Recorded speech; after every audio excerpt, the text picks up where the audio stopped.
With winter finally ending, I thought it would be nice to code a Minecraft update so that instead of going outside and enjoying the nice weather, you could experience spring indoors in Minecraft.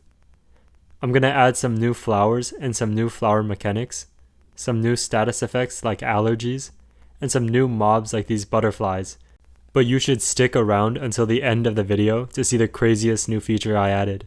I'll give you a hint though, it involved me adding pregnancy to Minecraft, and it was too crazy for TikTok. For day 1, I wanted to keep it pretty simple and add some new flowers to the game. I spent a couple hours texturing some new flowers, and then combined mine with some flowers by Ferdinand. I also made it so that you could combine 2 to 5 flowers into bouquet arrangements. Here's me crafting a small bouquet of 3 flowers and a larger bouquet of 5. These bouquets and flower fields are already looking super springy and beautiful. I put some bouquets around my house to spruce it up, and look how much more dynamic this sunflower plane looks now. Lastly, I wanted to add a blooming mechanic to show a transition between the winter and the spring. In real life, flowers don't just exist, they start off as little baby flowers and grow into adult flowers.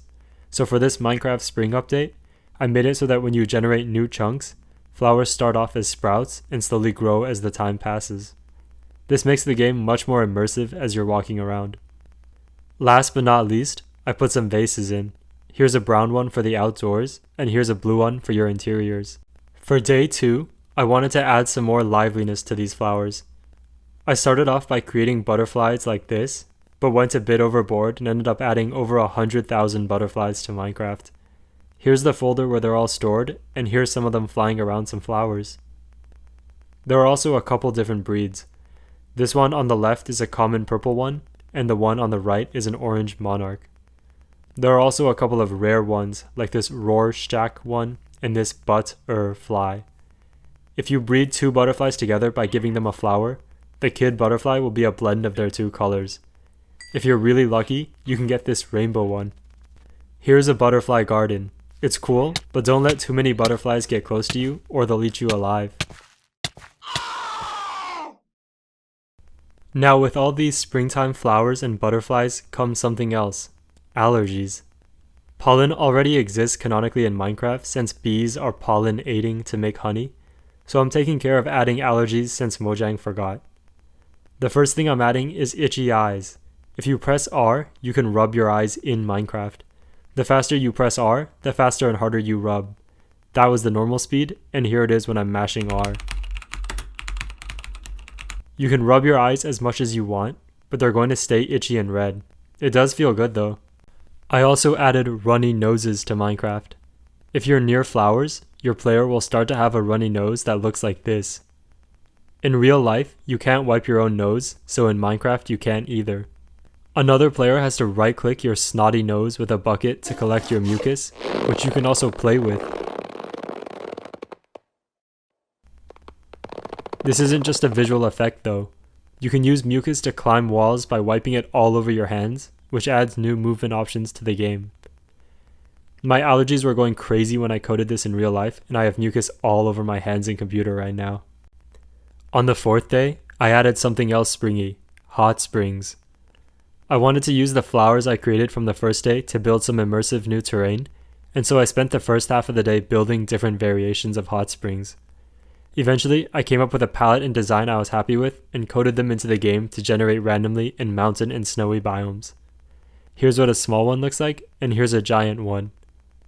These hot springs look cool, but they're not actually hot yet, and I don't mean hot like this.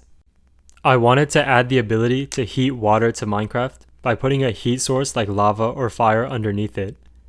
As you can see, this campfire is making the water steam up, and it'll bubble once it's boiling. As a side note, this lets you make soup. Here's me dropping a villager in the water and getting my villager soup after he's nice and cooked. Now these hot springs not only look great, they're actually hot and they're perfect for Steve to relax in. For the weekend, I wanted to focus on a key spring phenomenon and the biggest part of this update. As the weather gets warmer, animals come out of hibernation and start their mating seasons. You've definitely heard about this happening with rabbits, so the first thing I did was make it so that rabbits could mate on their own if they were in a warm biome. But that by itself isn't that interesting. I also wanted players to know if these rabbits were expecting a baby bunny, and so I added pregnancy to Minecraft. Every time 2 mobs mate, the female one will get pregnant before they give birth. I had to add custom pregnancy and giving birth animations to every single mob, so make sure to like and subscribe so you don't miss this great free content. Here's a pregnant villager giving birth.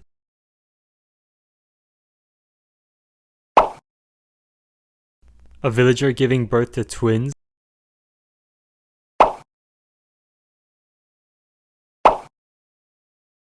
And a cow so pregnant it can't even move. Now pregnancy is pretty cool, but the resulting babies are still pretty boring, so I wanted to spice it up. With my butterflies from earlier, it was possible to get mutations like the rainbow butterfly. I wanted to extend this mutation concept to every mob, and so here's an example of what can happen when 2 rabbits mate. Here's another example of 2 villagers mating and creating a cool new guy. The mutation isn't always the same either. Here's another possible villager. Since we're diving into DNA and mutations, I figured I might as well let any animal breed with any other animal. After all, diversity is the spice of life. That was an example of a pig breeding with a cow, and here's an example of a villager breeding with a rabbit. Lastly, check out this wandering villager breeding with his own llama. Pretty messed up if you ask me, but I'm not here to judge. Lastly, I think Minecraft updates that add new player mechanics are some of the coolest. Think about elytra that lets you fly, or horses that you can ride. So to wrap up this update, I made it so that the player can also mate with other mobs. That was Steve with a villager. It made the most sense since they probably share some common ancestors. Here's Steve with a wolf. I personally wouldn't do this, but again, I'm not here to judge.